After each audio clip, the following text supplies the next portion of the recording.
We are in the January transfer window, and of course that means that we're going to be getting rid of some of the deadwood. And as far as transfers go now is concerned so far, we're doing pretty well, getting a couple of good offers in for some players that we want to get rid of. I mean, as far as transfers coming in is concerned, it could be better, but I mean, we're getting there.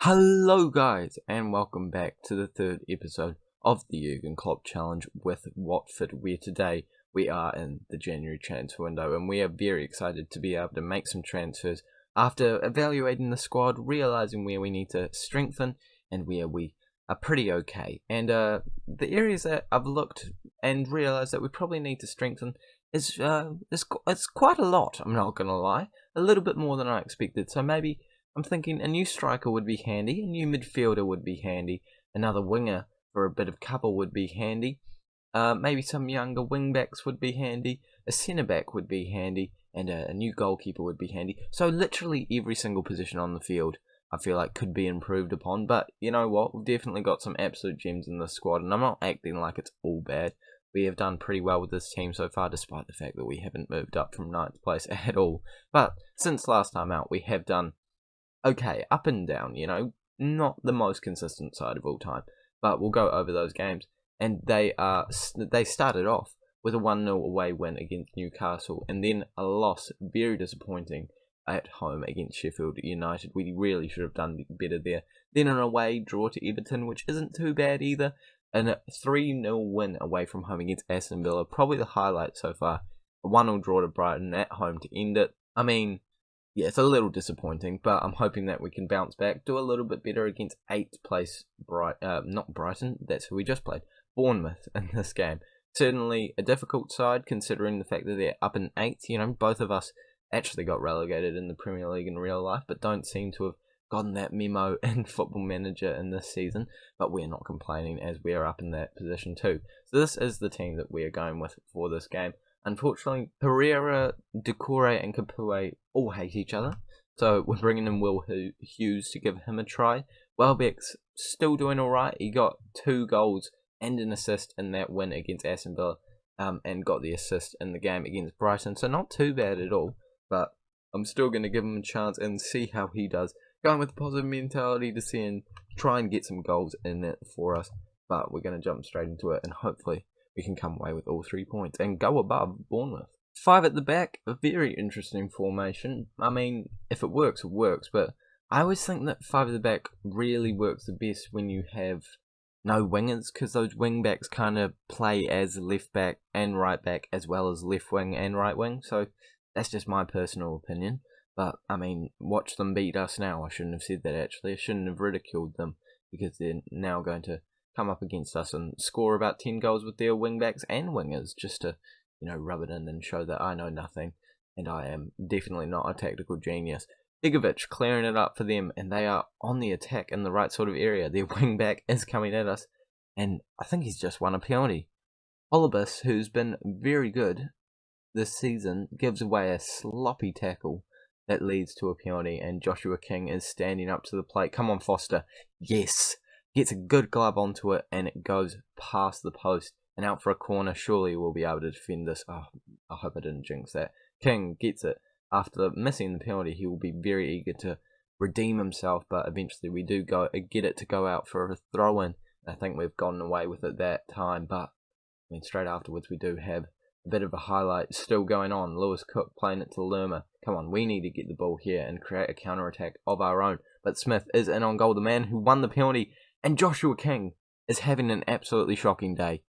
Oh my goodness, an open goal after hitting the post. Not hitting the post, after a good save, and he hits the post. I have no idea how we're not 1-0 down. I'm not complaining, but it might be time to already start thinking about going on to a balanced approach. Wow, very exciting first few minutes, and it's not over yet. They've got another throw-in from basically the identical spot that they had it last time. But this time, we are breaking away. Sarr, with all the pace in the world, running up the field, looking for a pass, but he doesn't need one until he does. And Welbeck made the goal move that hit the post so firm, but it didn't end up rippling in the back of the net. Is rippling in the back of the net something people say? I feel like it should be. If it isn't, let's start that trend. I like that trend. Rippling in the back of the net. I think it actually is a saying. I thought I was a genius and come up with something there. I thought I was a genius there by playing Welbeck, but unfortunately can't manage to score that opportunity at the far post. A great header, but an even better save by their goalkeeper in the form of Begovic. Not using Ramsdale in the save, so they must have recalled Begovic from loan. I think he was on loan. I have no idea. Don't know enough about Bournemouth. I mean, they're not even in the Premier League next year. Actually, I should know a little bit about Bournemouth. I did a series with them earlier this year. Gosh, that shows my brain capacity. Deulofeu going past quite a few players, but can't get past Begovic. And if you take a look at the stats, it really does show that we are the dominant force. Happy that I'm staying on this balanced mentality, I guess. But I mean, positive mentality. But I'd really like to see us get some goals from all of these shots, because I'm not going to lie, I haven't seen a lot of them. I'm going to tell them that I'm far from pleased to fire them up, and hopefully that gives them the little bit of edge that they need in the second half, as Bournemouth are on the ball fairly early on it, but luckily for us we get the ball back. Give it straight back to them though, so, let's ignore that part. Playing on the left-hand side, Rico is on the ball for them, again using those wing-backs to very good effect, but it does mean that sometimes, they do get caught out quite easily. Welbeck's probably looking for a ball into the middle, and I'll tell you what, if that's a penalty, I will be absolutely baffled. Okay, it's a penalty. Wow. I think that's broad daylight robbery, and Sarr steps up to the plate and puts it into the back of the net. How we got that goal is more beyond me than the stars in the sky, but I'm not complaining. Great penalty from Sarr. He's already bagged one this season. That's his second one, and we move up into 7th place after an absolute mare from the officials, but again, not complaining, just pointing it out. Sarr has another opportunity to score, but shoots just wide of the post. Well, actually, that wasn't just wide of the post now, was it? That was a hefty amount wide, but what can you do? He's already scored today. We can't really complain with his performance, can we? I feel like he'd feel a little bit disheartened if we did that to him. Deulofeu on the ball, running up the pitch and trying to find a wee bit of space, and eventually does find Will Hughes, who does nestle that shot into the bottom corner, and it's 2-0. Will Hughes making a very good effect in the first game that I think I've started him this season, and that goal certainly makes me think that I might want to start him a few times more. Not the best goalkeeping I've ever seen in my life. Begovic probably could have done a wee bit better there, and again, it's a little bit lucky in this game, but we're not complaining. A goal's a goal, and we will take what we can get. Beggars can't be choosers now, can they? Welbeck on the ball, playing it into Holebas, trying to redeem himself for getting that penalty given, but he can't do it, and it looks like we're going to be having one more opportunity before I make the first substitution of the game. Tried to do that there, but Football Manager wasn't having it. I think that was more my laptop. Maybe I didn't press down hard enough. I don't know. Wilson goes for the shot, but that one did actually go just wide, luckily for us. But either way, I'm deciding to make our first substitution here, and it is going to be Troy Deeney coming on, who did actually score in the last game, made his mark, and I think he's ready to start making a bit more of an appearance after the amount of time he had out. I don't mind him as a complete forward. I've never used target men, so I just don't know if they work, to be completely honest with you. I don't know if they would work in this tactic, is my main concern actually, but I'm not willing to risk it at this current point in time, to be completely honest with you guys. We're going to bring off Sarr because he's looking a little bit tired, a little bit worse for wear, and then also, maybe Decore. He just doesn't play well. Like, he just objectively never has a good game. 6.9, that's outstanding from him, honestly. I don't understand it. His statistics are amazing, and he does well in that box-to-box midfield role on paper, but he just can't do it when we need him to do it the most on game day. But I am very happy with that result, and oh my gosh, I've just had a realisation. You guys have seen a goal. Not only have you seen a goal, you've seen 2 goals, a penalty and a goal from Will Hughes. I mean, it could have easily been a 0 game, but again, beggars can't be choosers, not complaining. We're above Liverpool. Oh my goodness. I think we're going to win the league, boys and girls. I'm going to do some transfer business off camera, and hopefully we can... Oh, wow. Here comes that transfer business. 110k a week, you reckon? Oh, yeah. I'm going to have to do some negotiating. I'll tell you how it goes. Yeah, nah. I decided against it. Didn't really want him that much anyway. I mean, his contract is expiring a wee bit in the future, so we could go for him then if we really want to. Hopefully, none of these were mistakes because we have sold 2 players in the time between now and last time you guys saw us, and those were yeah, him. We brought him in for 2.6 a couple of years ago, sold him for 8.25. A player that I never really felt like I needed to use. So off he goes, and also Prudel, who, you know, a bit more of a established player at the club, quite, you know, a decent player, could definitely play a part in our team, but I mean, I thought it would just be best to cash in on him now, especially when he was kicking up a fuss, so not a big deal, a bit of cash in, and I'm certainly going to be looking to spend that very soon, and actually, I'll show you, because I have made some bids for Kieran Trippier in on loan, so that would have to be 78k a week with an option to buy at the end of it, and also this man, a very exciting Brazilian who looks like a great talent, who can play box-to-box midfielder, Zala, deep line playmaker, and even as a defensive midfielder if we really need him to. So I'm feeling pretty confident about those deals, and I think they look very tasty indeed. This is the team that we are going with for the game against Fulham in the FA Cup. Not the most exciting game, sorry about it guys, it's not really a part of the challenge, but it's the game after the first game of the January transfer window, so you're going to have to watch it. And we are showing the debut of João Pedro, who was someone that came in, I think he's come into Watford in real life. It was a pre-decided deal before I took over, so we're giving him his debut, playing him as a complete forward, and most of this team is very rotated. Let's see how the boys can do. A lot of young lads in there, and João Pedro even needs a number. Let's give him a number. Oh no, 32. I don't no reason, but I feel like 32 suits him. Let's take a look at who we're facing in this FA Cup semi-final. Not a semi-final, miles away from a semi-final. It's the 3rd round. Gosh, that is the definition of getting ahead of yourself. A couple of solid players. I mean, you can understand why that Fulham side is in the playoffs right now. You know, they just won their first game against who did they win? It's not important, but they just won their first game as I'm recording this. But when it comes out, they're probably getting ready for the final. Well, assuming that they win the second leg as well. I mean, they can't really butcher that too much, can they? They had 2-0 advantage. Surely they'll be all right. My family support Fulham a wee bit, so you know, kind of intriguing to watch them, see how they do, and if they get back into the Premier League. For me, wow, João Pedro, really making your mark there very early on. That was an absolute sitter, and you've absolutely skied it. Wow, what a way to introduce yourself to the Watford fans. Hopefully we don't see anything more like that for the rest of the game, as Fulham are on the attack out on the right-hand side, trying to close them down.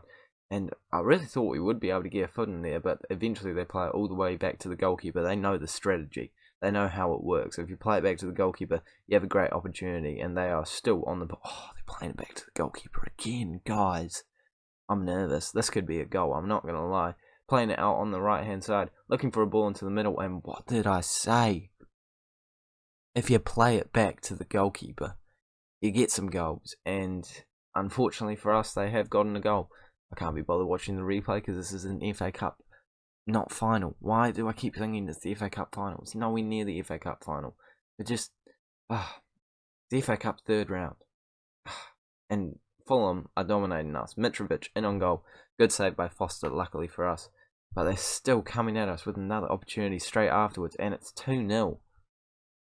Is it too late to go into a balanced mentality? Is it too late to play some players that are actually in our first team? We'll take a look at that one again. Oh, terrible marking. Everyone just lets them come around the outside of them. I'm going to demand more. Gosh, I don't know if I can torture you guys with more FA Cup as if we don't get back into it very soon. I mean, it was nice to see some goals, but, you know, it's normally just nice when they come for us, like in the last game. We have an opportunity here now, and Quina has a golden opportunity. 2 Portuguese players. Oh, no. Queen is Portuguese, but Pedro's not. That was a little presumptuous of me, wasn't it? He's Brazilian, you know. both speak the same language. I imagine they probably get on quite well, both around the same age. Quina, 20 years old. Pedro, 18 years old. I see no reason why they couldn't be good friends. But, they both missed absolute sitters in this game, so it is a little bit worrying about the youth that we do have coming through. I'd love to see them actually take their opportunities when they're given out to them. But, you win some, you lose some, and sometimes nothing happens, and, nothing's happening with them on the pitch. But something's happening with Fulham players on the pitch, because they are doing a great job at coming up against us and really proving themselves to be a worthy opponent, well, despite the fact that we're playing a slightly rotated squad. Sarr, one of our actual players, is coming in on goal, but again shoots it straight at the goalkeeper, and that's the end of the highlight. I think we're probably going to ride it out till half-time now and give them a wee bit of a growl. Maybe even bring on a player for Sarr, because he's looking a little bit tired, playing first team games and all that. But I'm not positive who to bring on. I think I'm going to bring on Pereira. I can't bring myself to bring on Delafeu. He needs a bit more of a break. Success can do a successful job out there. Gosh, that was the most obvious joke ever, and I'm actually quite proud of it. And let's go to team talk, and yeah, just show me something else, just something else, anything else, honestly. Especially those strikers. Just, you've shown me not getting the ball into the back of the net. Now I'd like to see something else, which is getting the ball into the back of the net. Gosh, playing some mind tricks there with them. Maybe we should move back onto a positive mentality, because I feel like that's the only way we're going to get back into this. Yeah, no, not feeling confident. Were Watford in the FA Cup final last year, against City? I think they were. They lost like 6-0, didn't they?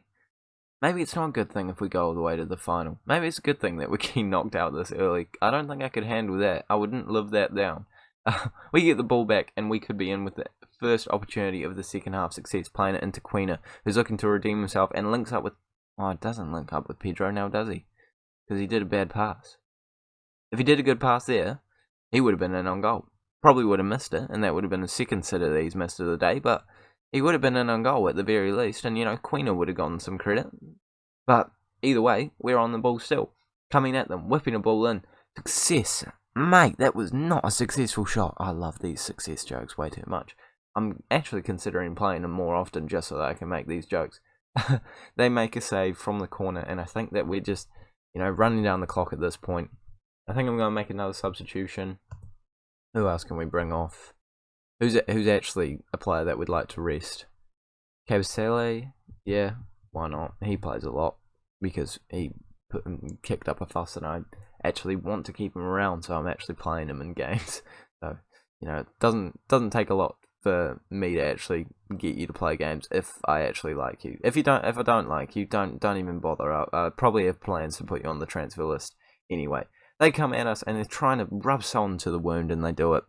3-0 win for them. That is embarrassing. But, that's overall for the episode. That's only a 3-2 loss. And if we score here, which we very well might do, it would only be a 3-3 draw on aggregate overall. 2-0 win against Bournemouth, 3-0 loss. That's overall a loss still. Oh, don't make it 4-0. Don't make it 4. Oh, thank goodness. Foster, you've earned your paycheck there by making sure that it's not too embarrassing. I feel like 3-0's like you could live with. 4-0's, yeah, that's a little bit embarrassing at that point, isn't it? Especially against a championship side. No offense, Fulham, you're a very good squad, and I have said that a few times already in this game, but we really should be doing a little bit better. The fan's going quite loud right now. I really hope that you guys can't hear it. Otherwise, I really don't know what I'm going to do with my setup, because yeah, I listened to the audio back, and that doesn't look good. But despite the fact that we're out of the FA Cup, and the board probably aren't very happy with that, let's take a look at the club vision. Ooh, yeah, I did fail that, didn't I? But they want us to finish mid-table, and we're up in 7th place right now, so they really can't be complaining. You win some, you lose some, as I said just before. But it is nice to finish this episode up in 7th place, and that is where we're going to end this episode. Thank you guys so much for watching. Make sure to like and subscribe if you are new around here. We will be back very soon for the rest of the transfer window, where hopefully we have brought in quite a few players, including the ones that we've already made deals for, and maybe we can confirm a couple of them, and maybe even make a few other ones. But that is it for me. Thank you guys so much for watching once again, and I'll see you all later.